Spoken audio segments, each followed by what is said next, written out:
To follow up Melanie's come and see, the world needs to know that the people of Chester are bright, resourceful, and able to adapt.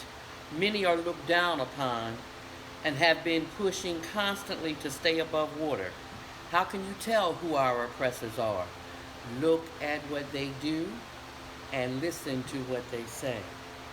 We have people who will get up at 6 a.m. in the morning and remove the debris from the bathrooms that I'm tearing up so that I may be able to put down tile and a new toilet.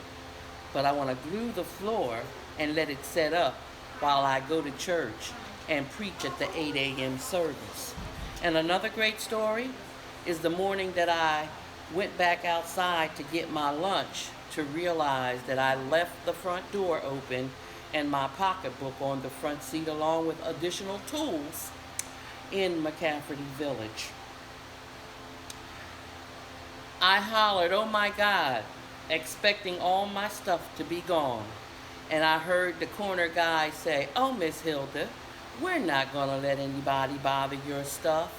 And that says to me that they weren't going to take any of my belongings, but they did want me to share my lunch, which proves when people know that you care, they care about you and your stuff.